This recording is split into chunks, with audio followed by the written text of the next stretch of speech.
আচ্ছা, আমি যদি আপনাকে এই ৫০০ টাকার নোটটি দিই, আপনি কি এটা নেবেন? অবশ্যই নেবেন। আর এখন এখন এই নোটটি খানিকটা নোংরা হয়ে গেছে, অনেকটা কুঁচকেও গেছে।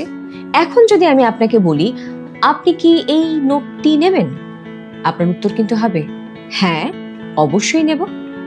তার কারণটা কি? তার কারণটা হলো এই নোটের মূল্য এতটুকু কমেনি। এটা আগেও একটি ৫০০ টাকার নোট ছিল, কুঁচকে যাওয়ার পর এটি এখনো একটি ৫০০ টাকার নোটই আছে। তার মানে এর ভ্যালু যেখানে ছিল ঠিক সেখানেই রয়েছে। এবার আসি আসল কথা। আমাদের জীবনটা খানিকটা এই নোটের মতো। কি করে বুঝিয়ে বলছি। আপনাকে যখন কেউ অপমান করে বা ছোট করে কথা বলে বা আপনার পেছনে কাঠি করার চেষ্টা করে, তখন অনেক সময় আপনার মনে হতে পারে যে আমিও হয়তো এই নোটের মতন কোথাও কুঁচকে গেছি, হয়তো আমার দাম কমে গেছে বা আমার সম্মান কমে গেছে। কিন্তু আসল সত্যটা অনেকটা ডিফারেন্ট। আপনার দাম, আপনার সম্মান কখনোই অন্যের ব্যবহার বা অন্যের কাঠি করার সঙ্গে সম্পর্কযুক্ত হতে পারে না।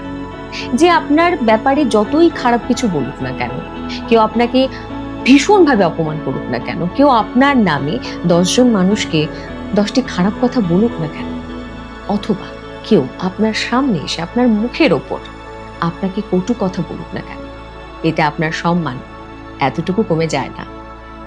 আজকের এই ভিডিওতে এমন ৫টি সমস্যার বিষয়ে কথা বলবো যে সমস্যার সম্মুখীন আমরা আমাদের এই জীবনে কখনো না কখনো হয়েছি, আর ঠিক তারই সঙ্গে সেই সমস্যাগুলোর সমাধানও খুঁজে বার করার চেষ্টা করব। তাহলে চলুন শুরু করা যাক আজকের ভিডিও।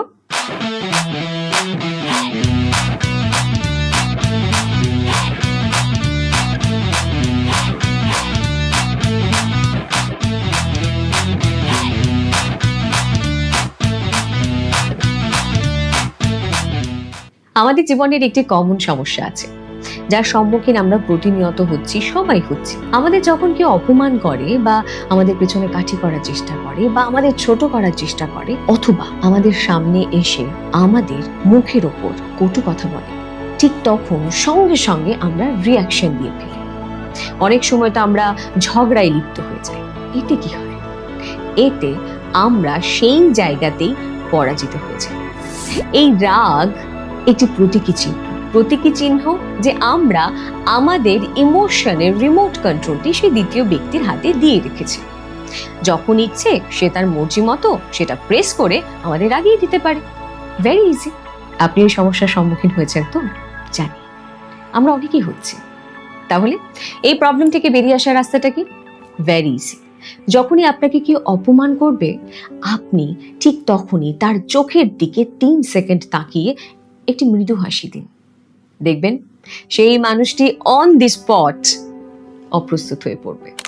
আমরা অনেক সময় ভাবি আমরা যদি সবার কথা সবসময় শুনি বা সবার সব কাজকে হ্যাঁ বলি, তাহলে হয়তো সবাই আমাকে ভালোবাসবে, ব্রাদার আমাদের ভালোবাসবে বা আমাদের নামে অনেক ভালো ভালো কথা বলবে, আমরা তাদের গুড বুকসে থাকতে পারবো। অথচ এই বিষয়টা কিন্তু একদম ভুল। একটা কথা আছে জানেন তো, মানুষ তাকেই দামি ভাবে যাকে পাওয়াটা খুব কঠিন। এবার আপনাকে পাওয়াটা যদি খুব সহজ হয়ে যায়, আপনি ভাবুন তো, আপনি কি সেই মানুষটির কাছে বা সেই ব্যক্তিবর্গের কাছে খুব দামি থাকবেন? থাকবেন না। সব সময় সবাইকে খুশি করতে গিয়ে নিজেকে হারাবেন না, নিজের অস্তিত্ব হারাবেন না, নিজের সম্মান নিজের হাতে, এটা বুঝতে শিখুন। সেটাকে এত সস্তা বানাবেন না। যে কাজগুলো আপনার মনে হয় আপনার নীতির বাইরে, আপনার নীতিতে নেই, আপনি সেই কাজগুলোকে সরাসরি জোর গলায় না বলুন। ভয় নেই। এতে আপনার সম্মান এতটুকু কমবে না, বরং এতে আপনার সম্মান আরো বাড়বে। আফটার অল আপনি আপনার জন্য, আপনার নীতির জন্য একটা স্ট্যান্ড নিচ্ছেন, আর এই ক্ষমতা এই পৃথিবীর খুব কম সংখ্যক মানুষের মধ্যেই আছে। আমাদের মধ্যে অনেকের একটি প্রবণতা থাকে, আমরা কখনো কখনো কিছু কিছু জায়গায় নিজেদের ব্যাপারে বেশ সাজিয়ে গুছিয়ে একটি বর্ণনা দেওয়ার চেষ্টা করি, অনেকটা নিজের ঢাক পেটানোর মতো। এইখানেই আসল গ্যারাকল। আসলে নিজের ঢাক কখনো নিজেকে পেটাতে নেই, আপনার কাজ আপনার ঢাক পেটাবে। নিজের কাজটিকে এমন ভাবে করুন যাতে আপনার সেই কাজ সাফল্যের শব্দ হয়ে প্রত্যেকের কান অবধি পৌঁছে যায়। আচ্ছা বলুন তো, জঙ্গলের রাজা কে? লায়ন? সিংহ? কখনো কি সিংহকে দেখেছেন এই কথাটা বলে বেড়াতে যে আমি জঙ্গলের রাজা? না তো। তার প্রেজেন্স, তার উপস্থিতি সেটা ফিল করায় যে সে জঙ্গলের রাজা। আপনার প্রেজেন্সটিও ঠিক তেমনটাই হতে হবে, রাজার মতন। তাই কম কথা বলুন, আর যখনই বলবেন সেই কথায় যেন ওজন থাকে। কথায় আছে পৃথিবী মানে এনার্জির খেলা, কখনো পজিটিভ কখনো নেগেটিভ। এই এনার্জির মাঝখানেই সব কিছু ঘুরছে। ঠিক যেমন আমরা কখনো কখনো আমাদের এনার্জি এমন মানুষের উপর ইনভেস্ট করি যে আমাদের বুঝতেই চায় না, যার কাছে আমাদের ভ্যালুই নেই, আমাদের থাকা না থাকা যার কাছে সমান, যে আমাদের হয়তো শুরু থেকেই ভুল বলে ভেবে নিয়েছে। অথচ আমরা ঠিক সেই মানুষটির ওপর বা সেই মানুষগুলোর ওপর ক্রমাগত আমাদের সময়, আমাদের শ্রম, আমাদের এনার্জি নষ্ট করেই যাচ্ছে। একটা কথা মনে রাখতে হয়, সবাই আপনার এনার্জি পাওয়ার যোগ্য নয়। যে আপনাকে বুঝতেই চাইছে না, যার কাছে আপনার কোনো মূল্যই নেই, যে আপনাকে শুরু থেকে ভুল ভেবেই এসেছে, আপনি তাকে কখনো সঠিকটা বোঝাতে যাবেন না। কারণ আপনি যতই বোঝানোর চেষ্টা করুন না কেন, তার মাথায় অলরেডি বসে আছে যে আপনি ভুল। তাকে আর নতুন করে আপনি কি বোঝাবেন? তাই চেষ্টা করবেন এমন মানুষ থেকে দূরে থাকতে। পারলে তাদের আপনার জীবন থেকে ডিলিট করে দিন। আর যদি আপনার কাছে এই ডিলিট অপশনটি না থাকে, তাহলে অ্যাটলিস্ট এমন মানুষদের থেকে হাজার হাত দূরে থাকুন। আমরা তো সাধারণ মানুষ, তাই অনেক সময় আমাদের বিভিন্ন ইমোশন না চাইতেও বাইরে বেরিয়ে আসে।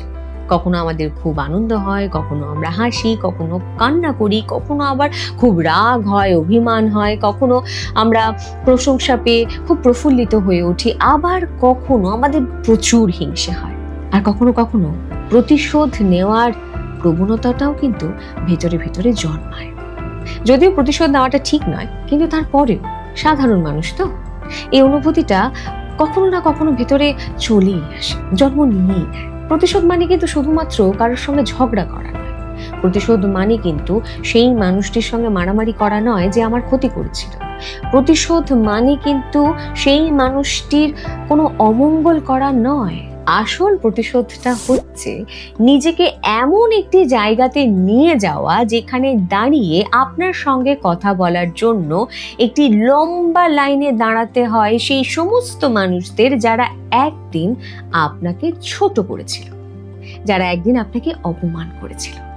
সেটাই হবে যোগ্য জবাব। তাই যদি কখনো প্রতিশোধ নিতে হয়, তাহলে নিজেকে এতটা আপডেটেড করুন, নিজেকে এমন একটি জায়গাতে নিয়ে যান যেখানে দাঁড়িয়ে আপনাকে স্পর্শ করা অসম্ভব হয়ে পড়বে সেই সমস্ত মানুষদের কাছে যারা একদিন আপনাকে দুর্বল ভেবেছিল, যারা একদিন আপনাকে অসম্মান করেছিল। আপনি সস্তা নন, আপনি খুব দামি। তাই এটা বলা বাহুল্য, আপনি দামি না সস্তা সেটা নির্ভর করে আপনার পরিবেশের ওপর। একবার যাচাই করে দেখবেন আপনি সঠিক পরিবেশে রয়েছেন তো। আর সবশেষে একটা কথা বলবো, মানুষ আপনাকে এই নোটটির মতন দুমড়ে মুচড়ে নিচে ফেলে দিতে চাইবে, আর অনেক সময় সেটা ওরা করবেও, আপনার সঙ্গে সেটা ঘটবেও, কিন্তু আপনার সম্মান কখনো কমাতে পারবে না যতক্ষণ না পর্যন্ত আপনি পরাজয় স্বীকার করছেন। তাই নিজের সম্মান নিজে করুন, আপনার সম্মান আপনার হাতে। আপনি যদি নিজে আপনার সম্মান করেন, তাহলে এই গোটা বিশ্ব আপনাকে সম্মান করতে বাধ্য। আপনি কি বিশ্বাস করেন আপনি মূল্যবান? আপনি কি বিশ্বাস করেন আপনার সম্মান আপনার হাতে? আপনি কি নিজেকে সম্মান করেন? তাহলে আজ এই মুহূর্তে কমেন্ট বক্সে লিখুন, ইয়েস, আই অ্যাম ভ্যালুয়েবল। আর এই ভিডিওটি সেই মানুষটির সঙ্গে শেয়ার করুন যার এটা বিশ্বাস করা খুব দরকার যে সে সস্তা নয়, তার একটি ভ্যালু রয়েছে। আর তারই সঙ্গে সাবস্ক্রাইব করুন RJ সুনন্দার এই ইউটিউব চ্যানেল। তাহলে দেখা হচ্ছে পরের ভিডিওতে।